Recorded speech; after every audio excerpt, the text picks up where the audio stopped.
Hello guys, ayan, so ako ulit si Auntie Arlene. So medyo na-stress lang ako ngayong araw na to, so isi-share ko lang din sa inyo guys. So yun, kung mapanood mo to, okay lang din.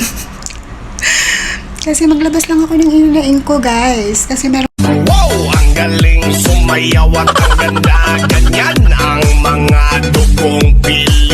lumapit sa akin ng hiram ng pera kasi nga kung may sahod na daw ako, pwedeng pahiram muna, ibabalik din niya. Sabi ko kasi is wala din. Kasi guys, ngayon kasi hindi sayo ko siyang pahiramin, pero hindi rin naman kasi ganun kaliit yung gusto niyang hiramin. At saka kasi ngayon guys, syempre may mga hindi porke OFW tayo guys, is talagang tawag doon, ang mindset kasi talaga nila pag OFW ka is pera, mabilis ang pera sa atin. Pero hindi nila alam na mabilis lang ang pera sa atin pagka during ng sweldo, after ng sweldo is wala na. Ngayon, syempre natuto na rin kasi ako, marami na rin akong natulungan at marami na rin ako, sa bandang huli ako din naman yung nasira at saka at the same time ako yung tawag doon, ako yung nawalan. At saka ang hirap maningal kasi ngayon guys, sa totoo lang. Ayoko din yung friendship yung masira dahil lang dyan. Ngayon, sabi ko sa kanya is wala. Kasi wala din naman talaga kung mapahiram na ganun kalaking halaga. Pero sabi ko sa kanya, kung gusto mo, meron akong alam na apps na hindi siya dito sa Singapore, kaya wag kang mag-alala kasi safe siya. Nasa Pilipinas yun, na nagpapalending sila. Lending company sa Pinas. Ang pera is marireceive mo sa Pinas. Sabi kong ganun. Sabi niya, hala, sis, baka mamaya sa'yo na lang. Sabi niya sa akin, kasi baka mamaya mas scam ako or something, guys. Ako nga hindi ako nagduda or nagdoubt sa'yo. Dati nakahiram na rin siya sa akin pero maliit lang na halaga, pero okay na yon. Pero kumbaga, ako nga dati nagpahiram ako sa'yo, wala naman akong assurance kung may babalik mo, kahit sabihin mo kakilala tayo. Nag-isip ba ako na iskamin mo ko? Tapos ako may nag-doorbell. So, yun. Hindi nga ako natakot na iskamin. Tapos ako, pag-iisipan mo ako, syempre ako yung magre-refer sa'yo. Tutulungan lang naman kita kasi nga syempre ako tumutulong ako, hindi dahil sa kuha naman, kasi nga dahil na try ko rin naman talagang walang-wala. At saka yung lending apps na yan na i-refer ko, bakit ipapahama kita? Diba? Kumbaga ako, tumutulong lang din naman ako kasi nangyari na rin ako sa sitwasyon, naging ganyan na rin ako sa sitwasyon mo, talagang gipit na gipit sa pera. At yung lending apps na yan talaga is nakatulong sa akin. Although, hindi mo siya buo makukuha ang pera, may mga processing charge sila na dinideduct sa'yo, pero pag kinumpute mo din kasi yung babayaran mo monthly, kasi hanggang 3 months yung payment sa kanila, is mas parang parehas lang din, naglalaro sa 9% to 10% ang niya, depende kung magkano yung amount na kukunin mo at ilang months mo siya babayaran, naglalaro sa ganun lang yung tubo. At saka ako, legit siya kasi nakatry na ako ng ganun. So ibig sabihin parang nagdududa ka na alangan ipapahama ka alangan isusubo kita sa pagiging scam. At saka hindi nga ako nag-refer nandito sa Singapore kasi alam ko nga bawal dito sa Singapore talaga yung mga ganyan, yung mga loan shark or pautang, kasi bawal yan sa atin. Kaya nga ni-refer kita sa Pilipinas na lending yon. Kumbaga doon ang release noon, doon ang noon. Pero syempre ang lending company hindi yan maglalabas nang wala kang mga information mo na talaga nagtatrabaho ka dito, yung proof na talagang nandun sa Singapore ka, yung ganun. Kasi tapos sabi niya sa akin, okay, sige, sabi niya.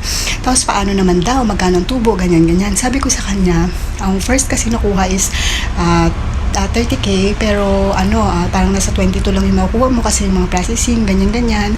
Pero mababa naman yung monthly mo, sabi ko gano'n. Tapos yun yung first na pero may ilang friend ako na na-refer na doon, nakakuha sila ng 50. Tapos ang malinis lang nakuha nila is 41,100.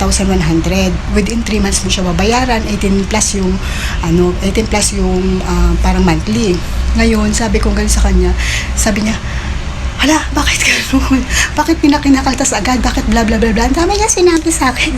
Parang ako guys, nadismaya ako na parang ganun yung way nila. Ganun yung way ng pagpapautang nila. Anong gagawin ko? Kumbaga sinadjust ko lang yun sa'yo. Nasa sa'yo kung kumuha ka or hindi.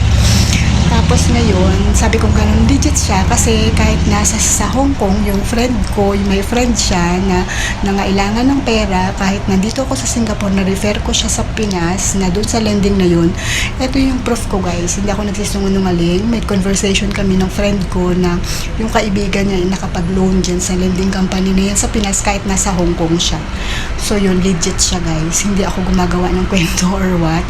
Kahit nasa Singapore ako, yung nirefer ko na kaibigan ko nasa Hong Kong, nakakuha siya ng pera. So, ibig sabihin, totoo siya. Ngayon, ang sinasamaan ko lang ng loob, alam mo yung reply niya sa akin, ano mo yung sabi niya sa akin kasi nagkausap ko na, sige sis, pag-isipan ko muna kung ano, kasi natatakot ako sa ganyan. Sabi, nandun na tayo na natatakot. Sabi ko, okay lang, problema lang, ano naman.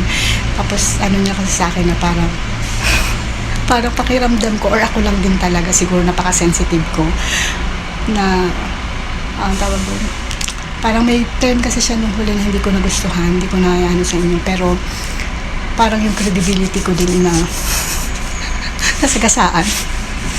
Yung, ayun ko guys, ayun. Pero kanya-kanya tayo ng ano, kanya tayo ng ugali. So yun, kung ako, yung nasa isip ko at saka nasa puso ko, ay legit na tulungan siya.